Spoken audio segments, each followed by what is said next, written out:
Okay, now you guys have to keep standing until our next panel sits down, and our Sunflower Evaluation and Advisory Team, the EAT team as we call them, they're like family. So I've been saying to them, you guys got to keep it short. You're right before lunch. And they're like, we get it. You know, we're family, you eat in the kitchen. So you guys were fed a protein-rich breakfast. If you didn't eat breakfast, shame on you. So you should be doing okay. We're going to hear from them for about 15, 20 minutes, but they are here all day. You can pick their brains anytime. So, well, our EAT team family, they're going to tell us a little bit about the formal evaluation, and then we are all going to eat. Does that sound okay? All right, let's go for it. You may sit. Thank you. Okay, here's one of the We are clearly not used to this Oprah-style setup. I am so out of my element. I know. The security blanket of the podium.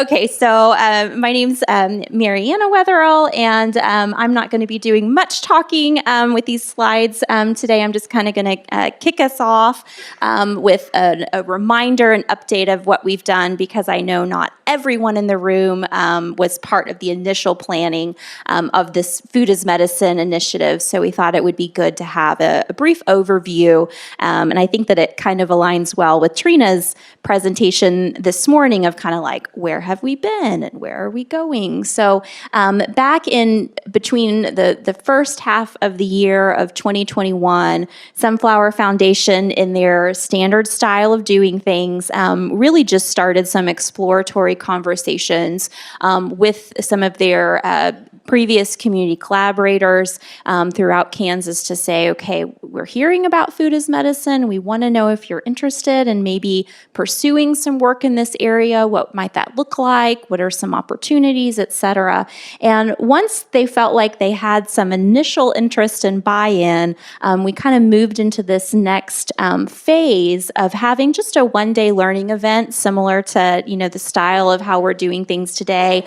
But we really use that as a level-setting opportunity for everyone who was part of that event to really just make sure we all had the same common language that we were using of, well, what is food insecurity and how is food insecurity related to health? How does Food as Medicine fit into this possible way of improving health through nutrition, particularly for patients affected by food insecurity and others. We gave an overview of the Aspen Society's Food as Medicine Research Action Plan, which was in the process of being released around that time. We provided clinics with the overview of what the 3 different models of Food as Medicine programs might look like. So talking about medically tailored meals, medically tailored groceries, produce prescriptions. Dr. Bridges led a conversation about, you know, how can we think about equity in the design of these programs. And then for the afternoon, we kind of did some initial deep dives of let's kind of work through some worksheets on this, thinking about the patient populations that each clinic was working with, trying to apply some of those initial concepts.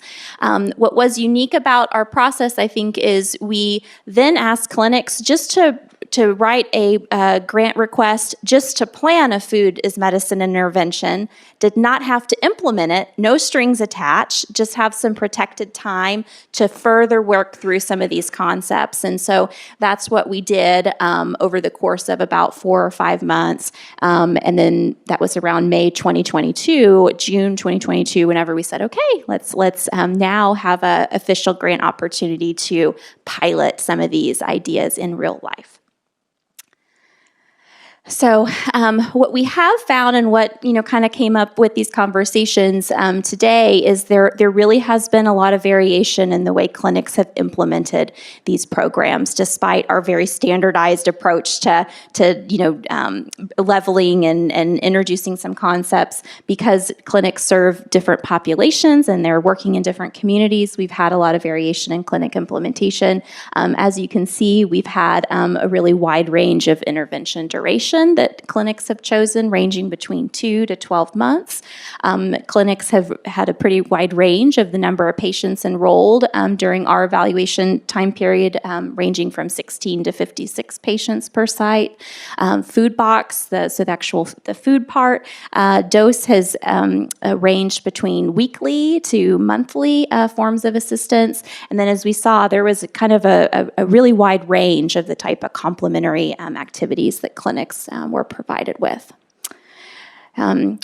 Our approach to evaluation, which Dr. Bridges is going to take over from here, has really included two sides. One has been patient self-report survey measures that many of you are already going to be pretty familiar with. So asking about food security, for example, doing a dietary screener for fruit, vegetable, and fiber. We also included some mental health measures, including depression, as well as some positive psychology constructs of flourishing and vitality. And then for our EMR data, we actually were looking at things like A1C, blood pressure, weight, and BMI. Thank you. I'm Kristina Bridges. I'm a researcher from KU Med in Kansas City, and I get to do the quantitative evaluation, which is to take all that amazing work that you just heard all the clinics talk about and then reduce it to numbers, which are kind of boring up on the screen. And at this point, we know there's much more to the story, and we're going to hear from Dr. Susan Harvey after I share some slides about the qualitative evaluation that she did. So this is just one piece of the story. But first, and we had a question about demographics, who is this population? Thanks. Okay. First that we're reaching. And so we're going to show you in aggregate. Now, we have had lots of changes. We have different size enrollment. So first, though, the clinics have been busy, as you all could see, but the numbers are that, 171 patients have been enrolled, 98 patients in aggregate have completed a post survey. So we have data from 98 across all the clinics. 902 food boxes have been distributed, a combined attendance of 281 cooking classes, 116 group education classes, and 48 visits with educators or dietitians. So very busy. And as you can see, it's a great variation across the clinics. So it's a racially and ethnically diverse population. All the clinics are, compared to the general population of Kansas. Mostly females are taking part in these projects, and when you look at the literature, it's usually even more exaggerated than this. That women are more likely to take part in food as medicine. So, and I remember from our early, we did this last year. We had, I think, a quarter of the number of enrollees, and it was closer to 70% women. So, and then the age, like was mentioned before, it is mostly an older, population. I think 75% are kind of between, 45 and 75 there, and then at least 50% of participants are at or below the poverty line. So we're going to look a little bit at some of the preliminary results, and a caveat that these are not, final results, because as you heard, there have been lots of changes. Every clinic is at a different stage kind of their implementation and working through challenges and maybe changing program delivery and making some differences. So as our sample size grows kind of over the next year and program delivery stabilizes, we'll be able to really dig in and see, those patients that are having great outcomes, what type of intervention worked well for them. So, but right now in aggregate, so we're looking first at how are the programs impacting food security. So we used a 5-item food insecurity screener. And so if you have a score of 0 means you are food secure, a score of 5 means you are very low food insecurity. And so at baseline, we have a mean score of 2.66. And looking, we have seen a reduction in food insecurity. So at the final survey, 2.36. So not a huge change, but this is a trend in the right direction. And that might be, some of the programs talked about addressing other needs and maybe helping people sign up for services. I kind of wanted just to call attention to what we see kind of low use of double up food bucks at grocery stores and farmers markets, but an increase in those programs, which is good. An increase in SNAP enrollment and WIC enrollment, as well as, accessing, clinic food pantries and food boxes around town. So these are trending in the right direction, which could be related to the food insecurity going down. Okay, so now looking at their diet. So we do have the self-reported, what are they eating?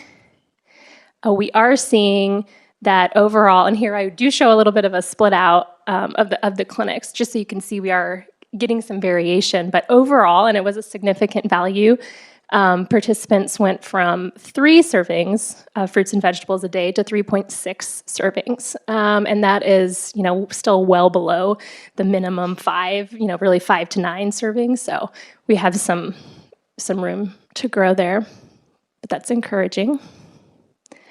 The screener, the fruit and vegetable questionnaire that we have actually has a way to calculate out some micronutrients, so magnesium, vitamin C, potassium, and then also fiber.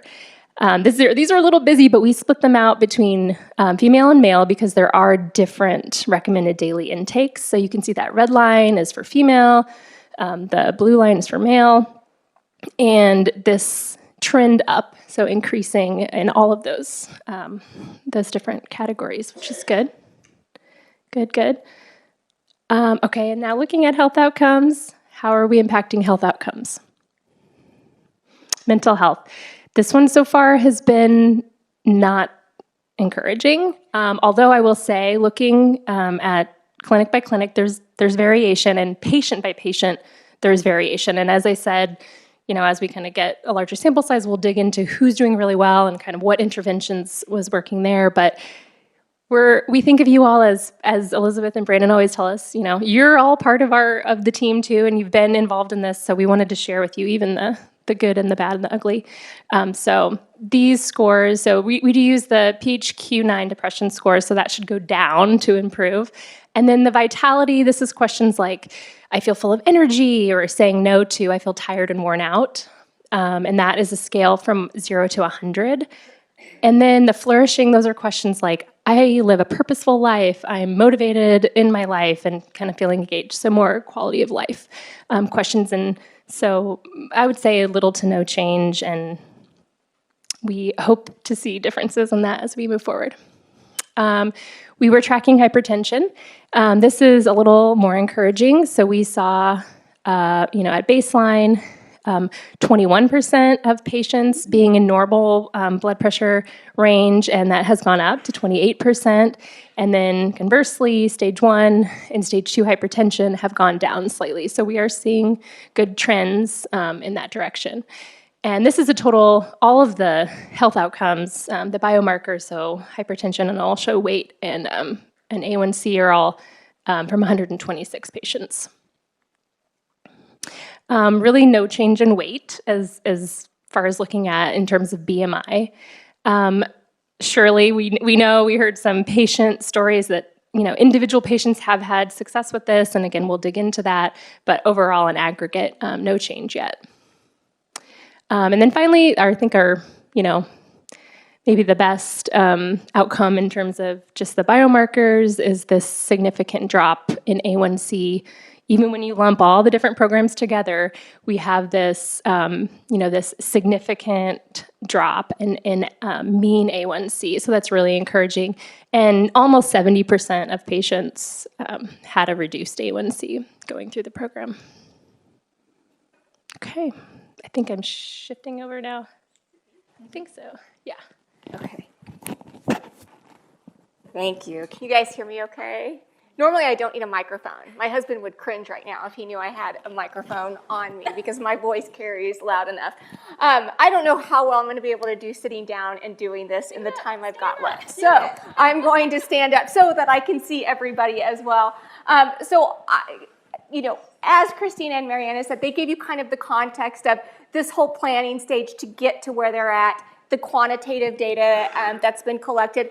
I've had my boots on the ground. I've been really fortunate to go out to each of these different clinics and collect data and really understand what's going on behind the scenes.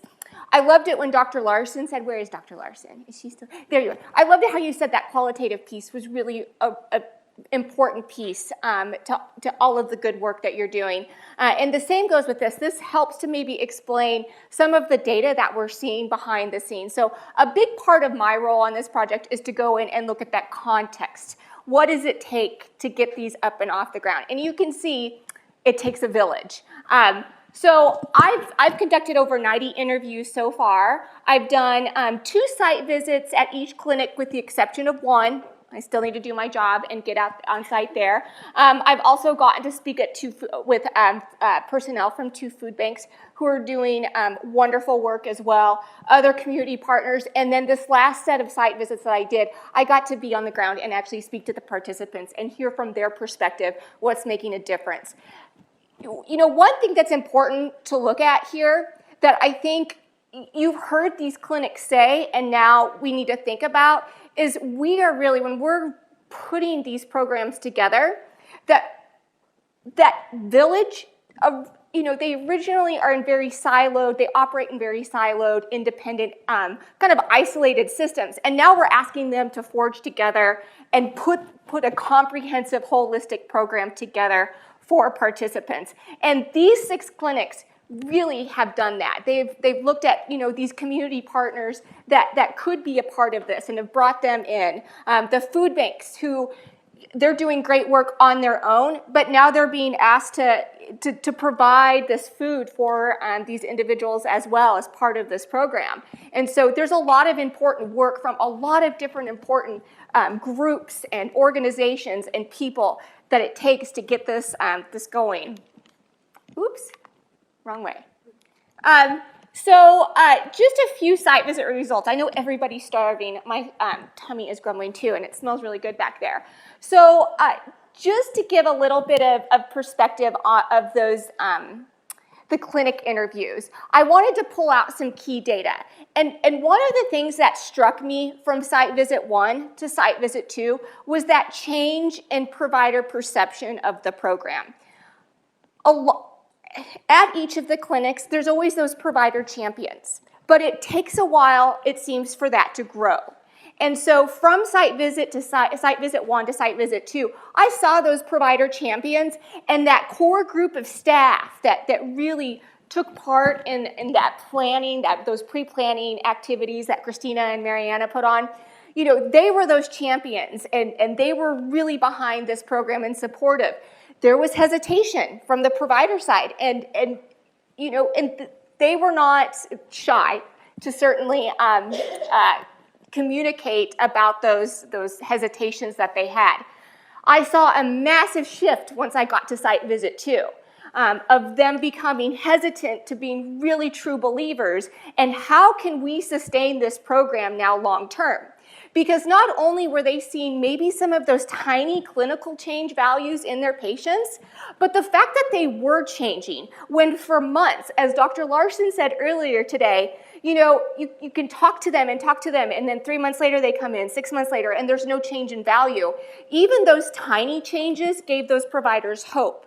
On top of that, the providers, you know, also hearing from the patients of, gosh, you know, I used to have to go to the bathroom all the time, and now I don't so much. And that's a huge quality of life, because when I live in some place like Hoxie or, you know, these very rural communities, and I've got to drive to Wichita or these other places to go to the grocery store, and I've got to stop to go to the bathroom 5 or 6 times, and now I don't do that as much. For that patient, that's huge. And so those are things that the providers are hearing. Those are things that I heard from the participants that I was also able to interview. So that provider shift certainly took place from site visit 1 to site visit 2. And it was because of some of those clinical values, but also what they were hearing from their patients as well. I think this was, I won't spend too much time on this because I think all of the clinics talked about this, that patient engagement is crucial. There's something to be said about peer support, and Dr. Larson brought this in today too. that peer support, just, these are all individuals that when I spoke with the participants, they said, we all have something in common, and maybe we can learn from each other. And so that was something that certainly came about. I think we all heard that too when the groups were up here too. Now, it's difficult because, clinics also are challenged with this too. Staffing issues, space, a place for just people to come together. Also, when you talk about geographic regions, if you look at a clinic like Hoxie, they have their core clinic, but then they also have patients coming in from even smaller, more rural and frontier areas. And so how are you able to find that central place to bring everybody together? That takes a lot of staff planning, and then that takes just that motivation for patients to be able to do that. But there's something to be said about that peer support that does seem to motivate and enhance self-efficacy and create new partnerships and relationships along the way. This was also something that was brought up as well. So we saw a wide range of different patient education. This is just based on what clinics thought was best for them and a best fit for their participants. I believe Liz said it from Heartland. All of these clinics, they also gave a lot of their patients, their participants, like little goodie bags, kitchen equipment, recipe books, journals to track their behavior. These are things that, even though they seem so simple, they are very mighty. These are huge tools for participants who maybe didn't have a proper chef knife, didn't have a cutting board before, maybe didn't know how to prepare some of these food items. And now they have these cookbooks and these journals and these other tools to be able to help enhance what they're doing at home, translate and take what they're learning from the clinic to that home setting as well. And hopefully that's something that sustains through time. So a lot of variety of different just education and ways to track what patients are eating and using tools to be able to prepare those fresh meals at home, not only for themselves but their family. The food was also, something that was vital to the patients. You think of these food as medicine programs, it's like putting together a puzzle, but now I realize it's not just that nice flat puzzle that's on a table, it's like a Rubik's Cube. And so, you get that one color that's in the middle of, you've got like all white spaces and red's in there. Oh my gosh, how do I get that red out of there and get the white Rubik's Cube, all together at the same point? The food is also that crucial piece, but trying to figure out, what they're eating and are they actually eating it, and then, also identifying patients who have dental issues and getting those fresh food boxes, and there's apples in there, maybe some other items in there that they can't chew, but then that leads to like another referral of just, well, let's see if we can get this patient's, address this patient's dental issues as well, because that's been a barrier for them eating healthy. So, along the way, there's lots of lessons learned with the food. And so each clinic, it varies much differently as far as what they've provided. A lot of what I heard directly from patients was, love those fresh food boxes, as long as I can chew it. Love the fresh food boxes. My family loves them. We love them. Those were vital. The food banks did a really good job of putting those together, realizing, they have their own capacity issues just with what they can provide on a seasonal basis as well. The dried and canned goods, that was a little bit varying right there. One of the things that both clinics and patients both said was it got that got a little old. It was a lot of the same items. And so again, this is where clinics really dug in deep and thought about, well, how can we, what can we do to make these more palatable and appealing to patients? So it was things like adding in spices, recipes, some more of that kitchen equipment that's vital for patients to be able to use those food boxes, the fresh food boxes, and combine them with some of those shelf-stable items as well. Another thing that we were hearing as well is, some of the food items, these are items like whole wheat pasta, rice, brown rice. These weren't things that patients were traditionally accustomed to. So how can we get them, move them from what they are accustomed to maybe eating some of these other items instead. Also cultural, just cultural variation according to diverse groups of people. And then the prepackaged meal kits also, the ease of convenience was something that I certainly heard, but also translation of would we cook these again? Would we be able to find the foods for these? Can we afford these once we are done with the program? So, lots of different feedback on the food. Also realizing, the food banks, they have their own staff capacity limitations as well. They've done a really good job of working within their own confines and opening up to what they're doing. Craig is here today. Big shout out to Craig because he was very kind and showed me what he was doing on a day-to-day basis. He's got lots of other duties, and then on top of this, he's helping to facilitate this Food is Medicine program as well. I don't know if Jessica's joined us as well, but she's done a good job as well. And then finally, just a few lessons learned. This had an impact. Really, I missed the ball on here because not only the community impact, but the patient impact, but also the impact on the clinics. Changing and figuring out what else do we need. I think Dr. Williams, stated it so eloquently earlier, and then just in my conversations with him, we really need to think of these clinics as how do we treat people, physically here, but also holistically, and thinking of, the dream would be to have these kitchens here, to be able to hold these classes, so we don't have to go to the home economics classroom at the high school down the road, but that it's that one-stop shop, thinking about those social determinants of health and combining them with the Food is Medicine program. So a lot of lessons learned across, the community, bringing a community get together. Again, it takes that village. The impact that it does have on the patient, and these clinics really going outside the box and thinking about how can we sustain this program long term.